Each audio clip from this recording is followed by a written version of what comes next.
Hello guys, welcome back to my channel Monika Garg classes. आज हम internal reconstruction को discuss करेंगे। बट इंटरनल रिकंस्ट्रक्शन पे जाने से पहले हमें रिकंस्ट्रक्शन के बारे में पता होना चाहिए कि बेसिकली होता क्या है। तो हम थोड़े से पीछे से स्टार्ट करेंगे। देखो, हमें पता है कंपनी क्या होती है। थोड़ा सा ज़्यादा से पीछे से जा रही हूँ मैं, ताकि आप बहुत बेटर वे में अंडरस्टैंड कर सको इस कंसेप्ट को। कंपनी जब बनाई जाती है तो हम क्या करते हैं? शेयर्स इशू करते हैं, डिबेंचर्स इशू करते हैं। यानी मार्केट से बहुत सारा पैसा जो है कंपनी ने उठाया होता है, और उन पर्टिकुलर पैसे को वो यूज़ किसके लिए करती है? असेट्स को परचेज करने के लिए। यानी जो कंपनी की एक बैलेंस शीट होती है वो कुछ तो कैपिटल को दिखा रही होती है, यानी एक लायबिलिटी एंड कैपिटल साइड होती है। सबसे ऊपर हम अपनी capital and equity and liability दिखाते हैं, जहाँ पर हमारी सारी रिजर्व एंड सरप्लस, हमारी शेयर कैपिटल, हमारे डिबेंचर सब लिखे हुए होते हैं। दूसरी तरफ हम असेट्स का हेड बनाते हैं। जो असेट्स का हेड है वो रिप्रेजेंट कर रहा होता है कि ये जो ऊपर वाली कैपिटल है जो आपने मार्केट से उठाई है, either in the form of share capital और in the form of debenture, या आपने जो क्रेडिटर से पैसा लिया है वो आपने कहाँ इन्वेस्ट किया है, वो ये असेट शो कर रही होती है कि आपने लैंड एंड बिल्डिंग में कितना लगाया, प्लांट एंड मशीनरी कितने की खरीदी। बट कई बार क्या होता है, ये जो चीज़ें हैं ये अपनी ट्रू वैल्यू शो करना बंद कर देती है टाइम के साथ। कैसे? मान लो एक कंपनी को लॉस हो गया।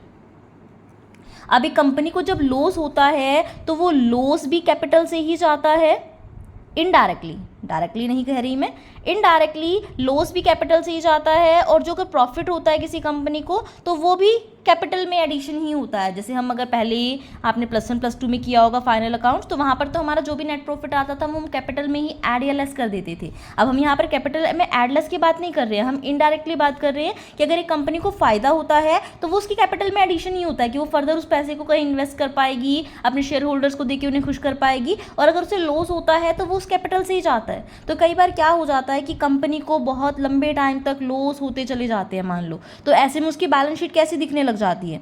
उसकी शेयर कैपिटल तो एज इट इज़ रहती है। मान लो पहले 10 लाख की थी शेयर कैपिटल, तो अभी भी 10 लाख की ही रहेगी।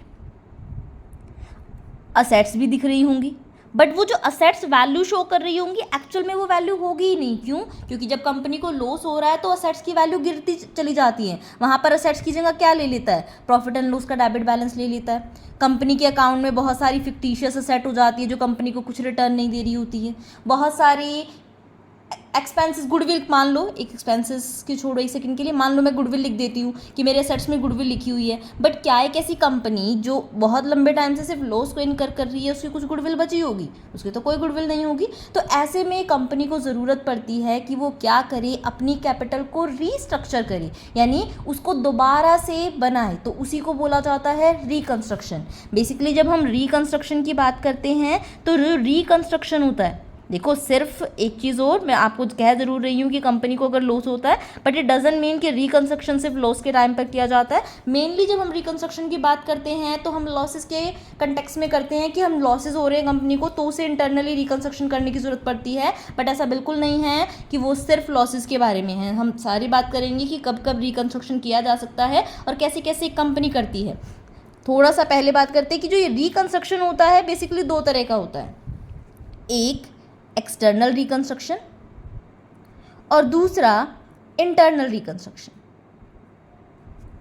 जब हम एक्सटर्नल रिकंस्ट्रक्शन की बात करते हैं तो देखो, ये अपने नाम से ही बता रहा है, यानी कंपनी अपने अंदर की कैपिटल में कोई चेंज नहीं कर रही। वो जो रिकंस्ट्रक्शन करने वाली है, जो भी वो स्ट्रक्चर चेंज करने वाली है, वो बाहर करने वाली है। एक चीज़ ध्यान रखना, अगर रिकंस्ट्रक्शन की बात आ रही है तो एक चीज़ ध्यान रखना कि कैपिटल स्ट्रक्चर चेंज होगी। क्योंकि अगर एक कंपनी की कैपिटल फॉर्मेशन में कोई भी चेंज नहीं आ रहा है, that is not reconstruction. Reconstruction है तो कैपिटल में चेंजेस आए ही आए होंगे। तो एक्सटर्नली में एक कंपनी क्या करती है? बेसिकली वो अपनी पुरानी कंपनी को बंद करती है और एक न्यू कंपनी फॉर्मुलेट करती है एक न्यू स्ट्रक्चर के साथ। कई बार एक कंपनी का मेमोरेंडम ऑफ एसोसिएशन सही नहीं होता, उसका आर्टिकल सही नहीं होता, उसके जो कंपनी है उसमें बहुत ज़्यादा लॉसेस चले जाते हैं। तो ऐसे में इंटरनल रिकंस्ट्रक्शन करना जब उसे एक सही तरीका नहीं लगता, कि ऐसे में बहुत दिक्कत आएगी। क्योंकि अगर आपको मेमोरेंडम चेंज करना हो, आर्टिकल चेंज करना हो, तो बहुत सारे प्रोविजंस हैं जो आपको फॉलो करने पड़ते हैं। तो उन सारी चीज़ों से बचने के लिए कंपनी एक्सटर्नल रिकंस्ट्रक्शन को ऑप्ट कर लेती है। एक्सटर्नल रिकंस्ट्रक्शन में बेसिकली वो करेगी क्या? पुरानी कंपनी को बंद कर देगी और उसकी जगह पर नई कंपनी को फॉर्मुलेट करेगी। कि मान लो एक कंपनी थी एबीसी लिमिटेड, वो क्या कर देगी? उस एबीसी लिमिटेड को लिक्विडेट कर देगी। और उसकी जगह पर एक न्यू कंपनी बनाएगी, से मान लो उसने नाम रख दिया न्यू ABC लिमिटेड। बिजनेस वही होगा, शेयर होल्डर वही होंगे, जस्ट क्या हो गया, कंपनी ने अपनी पुरानी, कहने के लिए पुरानी कंपनी बंद कर दी और वो नई कंपनी एक नए मेमोरेंडम के साथ, एक नए आर्टिकल के साथ, एक नई कैपिटल के साथ स्टार्ट कर सकेगी। हो सकता है कि पुरानी कंपनी के लॉसेस बहुत ज़्यादा थे, तो अगर वो शेयर्स नई इशू करती तो उसे पैसा नहीं मिलता, बट क्योंकि जो नई कंपनी बनाया जाएगी उसके जो शेयर्स हैं वो ट्रू वैल्यू शो कर रहे होंगे, एसेट्स ट्रू वैल्यू शो कर रही होंगी, तो ऐसे में उसको ईजिली लोन मिल जाएगा, इजीली मार्केट में उसके शेयर्स बिक जाएंगे, इजीली वो पैसा रेज कर पाएगी, उसकी जो शेयर होल्डर है उनको ट्रू रिटर्न मिल पाएगी। यानी बेसिकली जो पुरानी उसकी इमेज खराब हो चुकी होगी उसकी जगह पे वो एक नई चीज़ ला पाएगी, एक नई कंपनी स्टैब्लिश करके अपनी एक नई रिप्रेजेंटेशन कर पाएगी। और अगर वो चाहती है अपने मेमोरेंडम और आर्टिकल को बदलना तो उसमें चेंजेस लाने की बजाय वो एक न्यू आर्टिकल, एक न्यू मेमोरेंडम शो कर पाएगी, एक न्यू इशू कर पाएगी, तो वो सारे झंझटों से बच जाएगी। बहुत ज़्यादा डिटेल में हम नहीं जाएंगे एक्सटर्नल रिकंस्ट्रक्शन की, क्योंकि एट प्रेजेंट जो हमारा टॉपिक है वो इंटरनल रिकंस्ट्रक्शन है। जब हम एक्सटर्नल रिकंस्ट्रक्शन को डिस्कस करेंगे जिसके अंदर मेजरली आपके अमलगमेशन, एब्जॉर्प्शन आ जाते हैं, तो उस टाइम हम इसको डिटेल में डिस्कस करेंगे कि कंपनी कैसे कैसे और क्यों एक्सटर्नल रिकंस्ट्रक्शन में जाती है। आज हम जो बात करने वाले हैं बेसिकली इंटरनल रिकंस्ट्रक्शन की करने वाले हैं, तो उसी को डिटेल में बात करते हैं। तो देखो इंटरनली होगा क्या, इंटरनल रिकंस्ट्रक्शन में किया तो रिस्ट्रक्चर कैपिटल को ही जाएगा, बट फर्क क्या होगा, जब हम एक्सटर्नल रिकंस्ट्रक्शन की बात कर रहे थे तो हमने एक पुरानी कंपनी को बंद किया और उसकी जगह पे एक नई कंपनी खोली, जबकि जब हम इंटरनल रिकंस्ट्रक्शन की बात करते हैं ना ही तो कोई पुरानी कंपनी बंद होती है और ना ही कोई न्यू कंपनी इस्टेब्लिश होती है। कंपनी जो थी एज इट इज़, अगर वो ABC लिमिटेड थी तो वो ABC लिमिटेड ही रहेगी, उसके पर्टिकुलर उस कंपनी के लिक्विडेशन और न्यू फॉर्मेशन से कोई भी लेना देना नहीं होगा, यानी कोई न्यू कंपनी नहीं बनेगी, ना ही कोई पुरानी कंपनी बंद होगी। जस्ट हम क्या करेंगे, उसकी कैपिटल को इंटरनली ही रीस्ट्रक्चर करेंगे। अब जो ये इंटरनल रिकंस्ट्रक्शन है ये भी दो तरीके से किया जा सकता है। देखो कौन कौन से तरीके से। इंटरनल रिकंस्ट्रक्शन को हम दो तरीके से कर सकते हैं, एक ऑल्ट्रेशन इन कैपिटल और दूसरा रिडक्शन इन कैपिटल।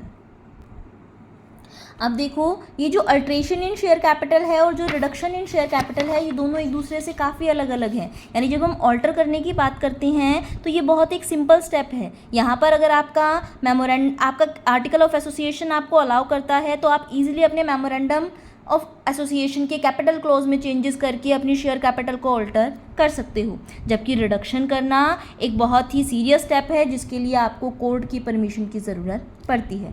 अब हम बात करते हैं बेसिकली इन दोनों के बारे में अलग अलग से कि ऑल्ट्रेशन इन शेयर कैपिटल होता क्या है और कंपनी कब करती है, और रिडक्शन इन शेयर कैपिटल क्या होता है और कंपनी वो कब अडॉप्ट करती है।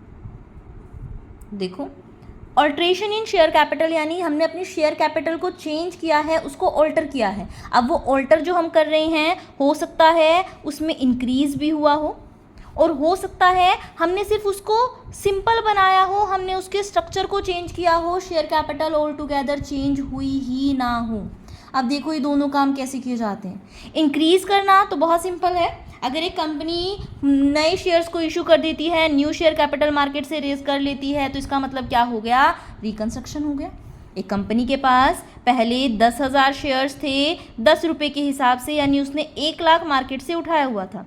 अब उसने क्या कर दिए 20,000 शेयर और इशू कर दिए 10-10 रुपये वाले, यानी उसने क्या कर दिया 2 लाख और मार्केट से उठा लिए। यानी पहले जो शेयर कैपिटल 1 लाख की थी अब वो शेयर कैपिटल 3 लाख की हो गई, यानी शेयर कैपिटल ऑल्टर हो गई। यानी सबसे सिंपल तरीका, बहुत सारे तरीके हैं ये, 1 बाय 1 हम बात कर रहे हैं। पहला तरीका है शेयर कैपिटल को ऑल्टर करने का, वो है इंक्रीज इन शेयर कैपिटल।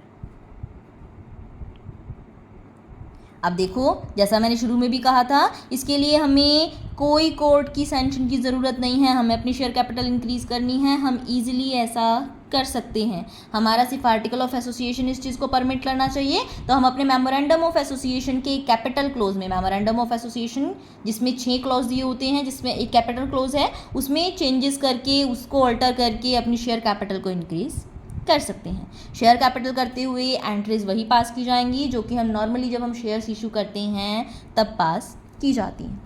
अब उसके बाद दूसरा तरीका है शेयर कैपिटल को ऑल्टर करने का, वो है consolidation of share.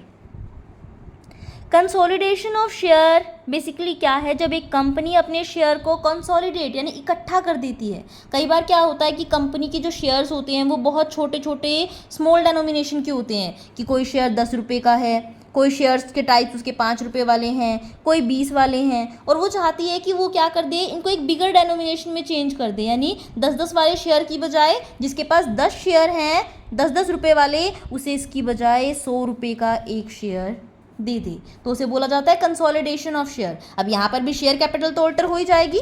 Share capital कैसे ऑल्टर होगी, मान लो मैंने कहा पहले कंपनी के पास 10,000 शेयर्स थे, एक शेयर का प्राइस 10 रुपये था, तो उसकी शेयर कैपिटल क्या शो कर रही होगी, 10,000 शेयर हैं और शेयर कैपिटल 1 लाख की है। अब वो ऑल्ट्रेशन कर देती है। जब वो ऑल्टर करेगी वो क्या कह रही है कि मैं जिसके पास भी 10 शेयर थे 10-10 रुपये वाले, अब मैं उसको 100 का दूंगी, यानी अगर मैं एक शेयर अब 100 रुपये का कर देती हूँ, शेयर कैपिटल तो नहीं बदलेगी, शेयर कैपिटल तो उतने की ही है। एक पर्सन को जिसके पास 10 शेयर थे, अब उसको एक ही शेयर मिलेगा 100 रुपये का। 10 वाले जिसके पास 10 थे उसे 100 का सिर्फ एक ही मिलेगा, क्योंकि 100 के पार्टीशन 10-10 के करोगे तो 10 शेयर के बदले एक मिल पाएगा। तो अब मेरा क्या हो जाएगा, मेरे पास 1000 शेयर हो जाएंगे, 100 रुपये के share capital as it is 1 lakh की रही।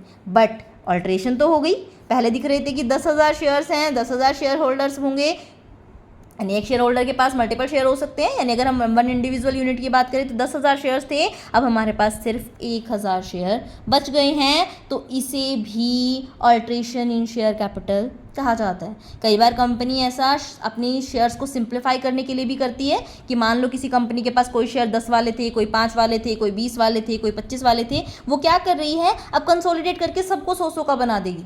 जिसके पास 25-25 वाले शेयर थे उसको 4 शेयर के बदले में 100 रुपये का एक शेयर दे देगी, क्योंकि 100 रुपये का एक शेयर देना है तो जिसके पास 25 वाले थे उसे 4 शेयर देने पड़ेंगे तभी एक मिलेगा। जिसके पास 10-10 वाले शेयर थे उसको 10 शेयर के बदले में एक शेयर दे देगी। जिसके पास 20-20 वाले शेयर थे उसको हर 5 शेयर के बदले में एक 100 रुपये वाला शेयर दे देगी, ताकि सारी शेयर कैपिटल एक ही डेनोमिनेशन की एक जैसी हो जाए।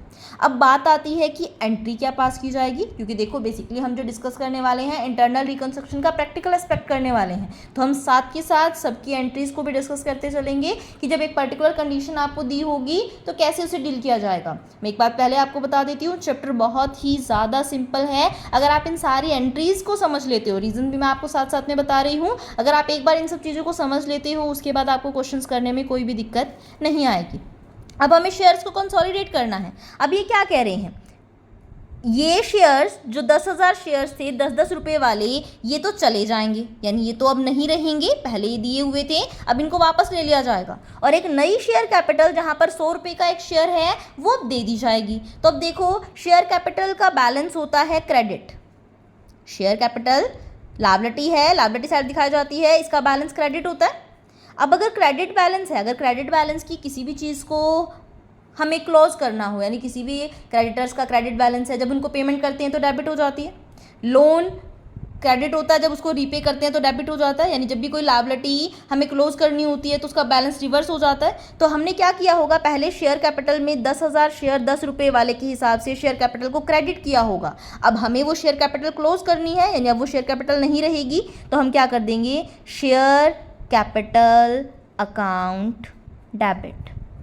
कौन सा, जिसमें एक शेयर 10 रुपये वाला था वो हमने बंद कर दी है और टोटल कैपिटल जो है वो है 1 लाख है।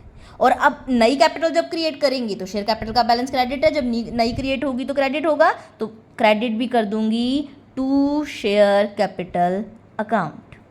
बट डिफरेंस क्या होगा, यहाँ पर मैं लिखूंगी ब्रैकेट में ₹100 का एक शेयर है, अमाउंट वही 1 लाख पहले थी, 1 लाख अब है, यानी शेयर कैपिटल ही डेबिट होगी, शेयर कैपिटल ही क्रेडिट होगी, अमाउंट भी हमने नहीं बदला है, बट हमें दिखाने के लिए कि हमने 10 वाले शेयर बंद कर दिए हैं और अब 100 वाला दिया है उसकी जगह पे। अब नंबर ऑफ शेयर तो अपने आप ही दिख रहे हैं, 1 लाख रुपए के शेयर हैं, 10 रुपये का एक शेयर है, यानी यहाँ पर जो शेयर रहे होंगे वो 10,000 रहे होंगे, और यहाँ पर जब 100 का शेयर है तो वही शेयर 1000 रहे होंगे। हम क्या करेंगे, एक बार शेयर कैपिटल को डेबिट करेंगे, एक बार क्रेडिट करेंगे। डेबिट कौन सी हुई है, जो ख़त्म की गई है 10 रुपये वाली, और क्रेडिट कौन सी की है, 100 वाली, जिसको क्रिएट किया गया है।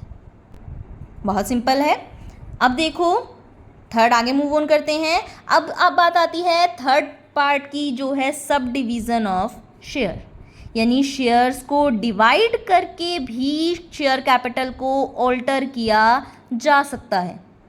देखो ये कंसोलिडेट का बिल्कुल उल्टा है। जब हम कंसोलिडेट कर रहे थे तो हम छोटे शेयर्स को, जिनके पास छोटे छोटे शेयर्स थे, उनको एक बड़ा शेयर दे रहे थे, जबकि सब डिवीज़न क्या होगा, जिनके पास एक बड़ा शेयर है उनको उसके छोटे छोटे शेयर दिए जाएंगे। कंपनी ऐसा किसी भी रीज़न से कर सकती है। मान लो उसे वो अपनी शेयर होल्डर्स को जो रिटर्न देना चाहती है, जब वो जितनी रिटर्न 100 रुपये के शेयर पे देती है वो बहुत ज़्यादा नहीं दिख रही है, तो वो चाहती हो कि वो छोटे छोटे शेयर्स तोड़ दे ताकि बेसिकली जो रिटर्न है वो ज़्यादा बेटर डिपिक्ट हो सके, तो वो सब डिवाइड कर सकती है। अब जब वो सब डिवाइड करेगी तो रिवर्स होगा, यानी मान लो पहले, चलो मैं अमाउंट बदल देती हूँ, पहले 2000 शेयर्स थे कंपनी के पास, एक शेयर की वैल्यू 100 रुपये थी, यानी उसके पास जो शेयर कैपिटल थी वो 2 लाख की थी। अब वो क्या चाहती है कि हर किसी को 50 रुपये का एक शेयर दे, यानी कैपिटल को तोड़ के वो 50 की बनानी चाहती है। तो 50 की बनाना चाहती है, अमाउंट तो नहीं बदलेगी, वही 2 लाख रहेगा, बट जो शेयर 2000 थे अब वो 4000 हो जाएंगे।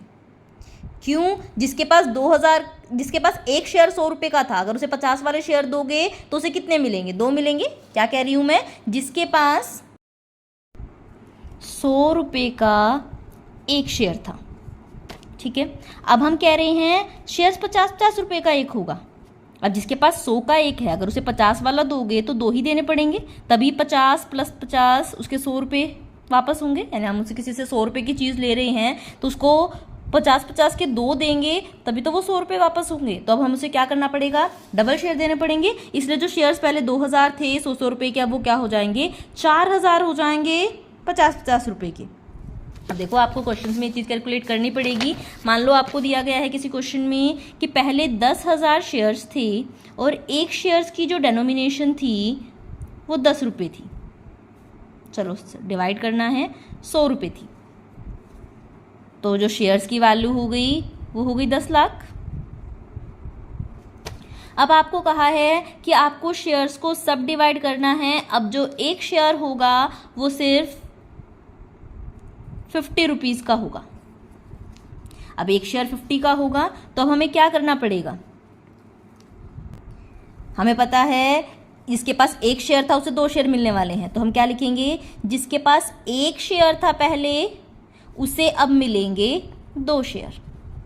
जिसके पास पहले थे 10,000 शेयर्स, 10,000 थे, उसको अब मिलेंगे 10,000 × 2 यानी 20,000 शेयर। तो अब टोटल शेयर कैपिटल हो जाएगी 20,000 shares at the rate of 50 each, overall 10 lakh.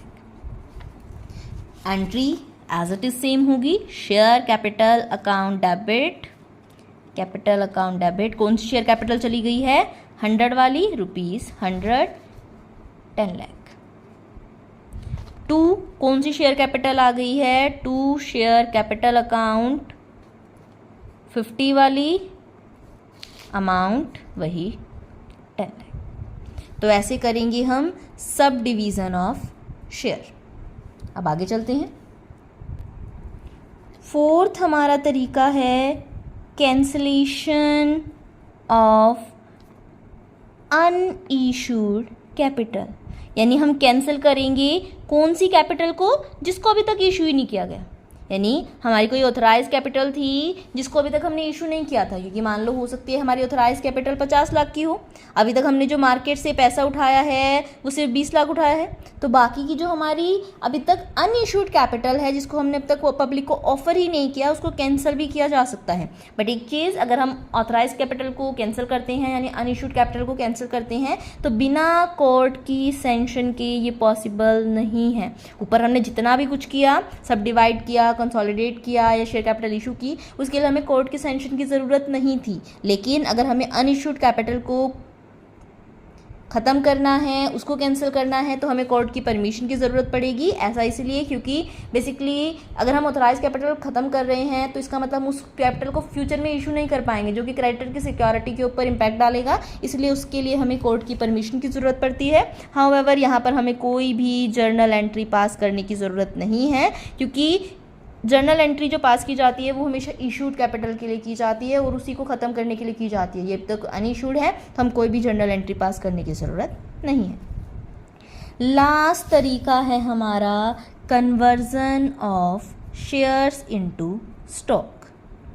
Conversion of shares into stock, इसके अंदर दोनों चीज़ें आ जाती हैं, स्टॉक को शेयर में कन्वर्ट करना और शेयर्स को स्टॉक में कन्वर्ट करना। बेसिकली हम यहाँ पे करते क्या हैं कि देखो, पहले तो हमें समझना पड़ेगा स्टॉक होते क्या हैं। स्टॉक का मतलब होता है, वैसे जब हम शेयर्स की बात करते हैं तो हम क्या कहते हैं कि 10,000 शेयर्स हैं, 10 रुपये का एक है, टोटल 1 लाख की कैपिटल है। जब हम स्टॉक में कन्वर्ट करते हैं तो कोई डिनोमिनेशन नहीं रहती, वो सीधा क्या है 1 लाख का स्टॉक है। जब हम शेयर्स में डील करते हैं तो हमें 10 की फ्रैक्शन में ही, यानी जितने का शेयर है उसी के उसमें करना पड़ता है। बट जब हम स्टॉक की बात करते हैं तो मैं 12,000, 13,000, 12,005 कितने भी डिनोमिनेशन में उसके साथ डील कर सकती हूँ।